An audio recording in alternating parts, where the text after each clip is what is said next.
Hello dear students, कैसे हैं? I hope कि आप सभी अच्छे होंगे, मस्त होंगे। इसी उम्मीद के साथ आज हम शुरू करते हैं जीव विज्ञान के एक नए टॉपिक की, जिसका नाम है विटामिन। ना क्या? विटामिन। हम विभिन्न प्रकार के विटामिन की आज चर्चा करेंगे। तो देखिए, सबसे पहले हम पढ़ते हैं विटामिन। विटामिन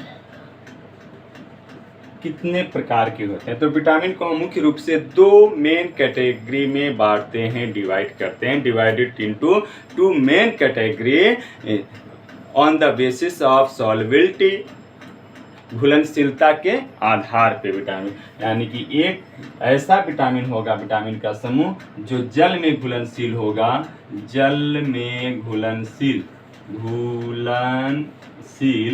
और एक ऐसा समूह होगा विटामिन का जो वसा में घुलनशील होता है। घुलनशील, वसा में घुलनशील। छोटा सा लिख देते हैं, बीच में छूट गया, या एक मिनट, इसको ऐसे कर देते हैं, इसको ऐसे कर देते हैं, ठीक है। तो विटामिन कितने प्रकार के? दो प्रकार के। किस आधार पे? घुलनशीलता के आधार पे। कौन कौन से दो कैटेगरी? जल में घुलनशील विटामिन और वसा में घुलनशील vitamin. Soluble in water and soluble in fats, ठीक है। तो जल में घुलनशील विटामिन के नाम देखते हैं। तो ये दो प्रकार के विटामिन होते हैं। पहले को कहते हैं विटामिन सी। विटामिन सी यानी इसका रासायनिक नाम है एस्कॉर्बिक एसिड। एस्कॉर्बिक एसिड, ठीक है। और number 2 b vitamin, b complex, ठीक है। बी कॉम्प्लेक्स का मतलब होता है बी संयुक्त रूप से, कॉम्प्लेक्स और संयुक्त या ज्वाइंट, बहुत सारे विटामिन। तो बी कॉम्प्लेक्स में बहुत सारे प्रकार के विटामिन होते हैं। जैसे सबका नाम देखते हैं, B1, B2, B3, B5, B6, B7, B9 और B12। 9 थोड़ा अच्छे से बना दें। तो ये सब विटामिन क्या है? विटामिन बी कॉम्प्लेक्स ना। B1 का रासायनिक नाम होता है थायमिन। B2 को कहते हैं राइबोफ्लाविन। B3 को कहते हैं निकोटिनिक एसिड।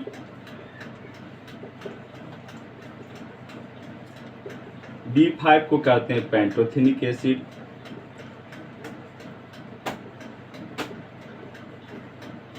B6 को कहते हैं पायरिडॉक्सिन। B7 को कहते हैं, B7 का रासायनिक नाम है बायोटिन। क्या कहेंगे? बायोटिन।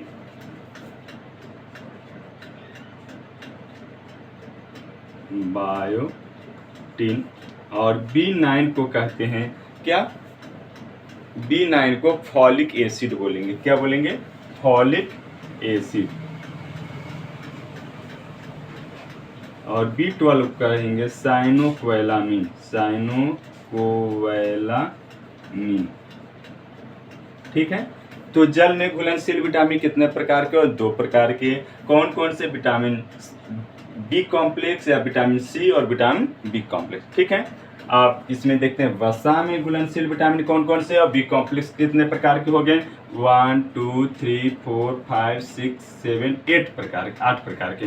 कौन कौन से? B1 thiamine, B2 riboflavin, B3 nicotinic acid, B5 pantothenic acid, B6 pyridoxine, B7 biotin, B9 folic acid, B12 साइनोकोएलामीन।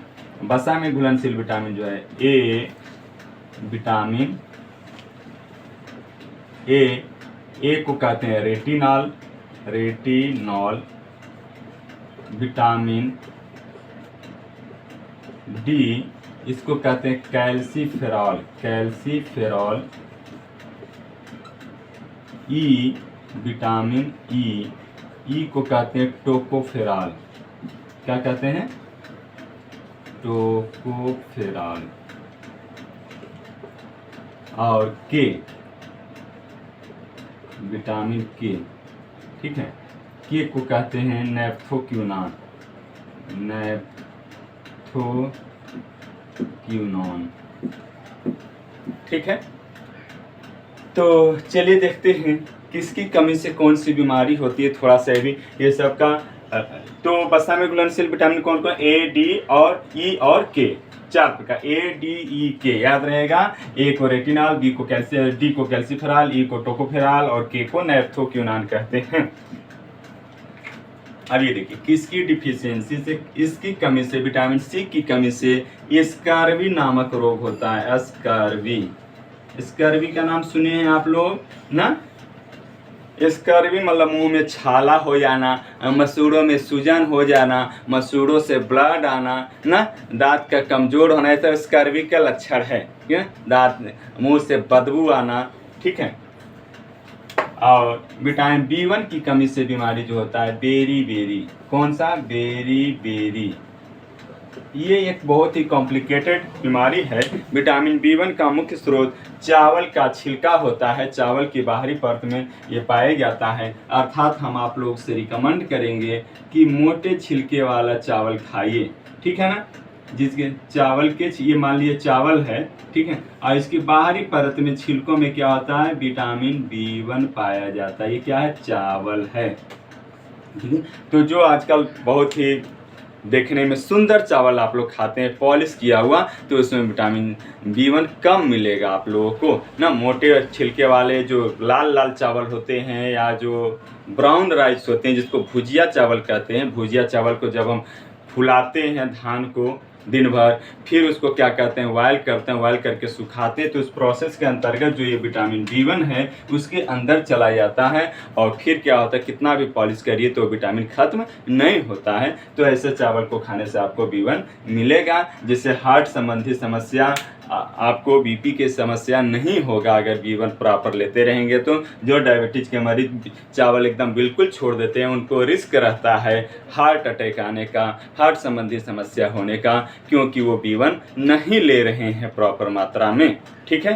तो चलिए फिर डिटेल से एक दिन हम चर्चा करेंगे, केवल बेरी के बारे में थोड़ा समय लगेगा, अभी बाकी विटामिन के बारे में थोड़ा संक्षेप में हम देखेंगे, ठीक है। तो आइए B2 की कमी से क्या होता है, तो इसकी कमी से एराइबोफ्लाविनोसिस या ग्लाइकोसिस या डर्मेटाइटिस, एराइबोफ्लाविनोसिस, ठीक है, या ग्लाइकोसिस, यानी कि जीभ में सूजन आ जाता है, डर्मेटाइटिस, हाथ पैर में खुजली हो गया, ये सब तरह की समस्याएं आता है, स्किन से संबंधित प्रॉब्लम आएगा। और B3 निकोटिनिक एसिड की कमी से क्या होता है, तो इसकी कमी से आपको पेलाग्रा हो जाता है। क्या हो जाता है, पेलाग्रा, इसमें भी जीभ में सूजन आ जाता है, ठीक है, और बड़े बड़े दाना वगैरह निकल जाता है, त्वचा वगैरह पे भी सूजन हो जाता है, जगह जगह चटका जैसा हो जाता है। अब आइए पेंटोथेनिक विटामिन B5 की कमी से क्या होता है, तो B5 की कमी से थकान होगा, चिड़चिड़ापन होगा, सुनता आ जाता, मांसपेशियों में ऐंठन और पाचन से संबंधित समस्या आ जाता है, भोजन अच्छे से नहीं पचेगा। विटामिन B6 यानी पायरिडॉक्सिन, इसकी कमी से भी त्वचा में सूजन, हाथ पैर में जीभ में सूजन, छाले हो जाता है, एनीमिया हो जाता है और एंगुलर स्टोमेटाइटिस हो जाता है विटामिन B6 की कमी से।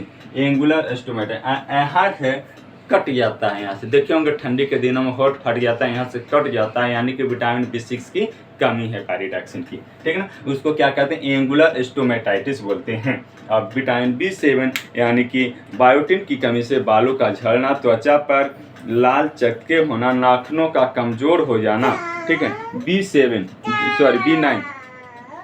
B9 की कमी से थकान होना, शरीर को पीलापन होना, आँख के नीचे पीला पीला हो जाना, सांस लेने में तकलीफ होना, तंत्रिका तंत्र से संबंधित समस्या, भ्रूण संबंधी समस्या, चलने में कठिनाई, ठीक है, और तंत्रिका तंत्र से ही संबंधित समस्या यानी कि दिमाग से संबंधी मेंटल समस्याएं हो सकती है। ये विटामिन B9 की कमी से, साइनोकोएलामिन की कमी से भी थकान होता है, कमजोरी होता है और तंत्रिका से संबंधित समस्या यहाँ भी होगा। मनोभ्रंश जैसे बीमारी, डिमेंशिया जैसी समस्या हो जाता है विटामिन B12 से। और एनीमिया भी हो सकता है, यानी खून की कमी, तो जानते ही हैं रक्ताल्पता यानी हीमोग्लोबिन कम हो जाता है, शरीर में आयरन की कमी हो जाता है। तो ये B9 और B12 की दोनों की मिश्रण। अब ये सब मिलेगा कहाँ से, इसका स्रोत क्या है? तो चूंकि ये जल में घुलनशील है तो ऐसे खाद्य पदार्थ जिसमें पानी अधिक मिलता है, जैसे मौसमी है, संतरा है, आम है, हरे पत्तेदार सब्जियां, यानी जितने भी फ्रूट्स हैं उसमें आपको विटामिन B कॉम्प्लेक्स और C मिलेगा। C का सबसे अच्छा स्रोत है सिट्रस फ्रूट। सिट्रस फ्रूट मतलब खट्टे फलों में ये ज़्यादा मिलेगा, जैसे मौसमी है, संतरा है, ठीक है ना। बंद हो गया क्या? चलिए कोई बात नहीं। हाँ, तो अब आइए वसा में घुलनशील विटामिन की बात करते हैं।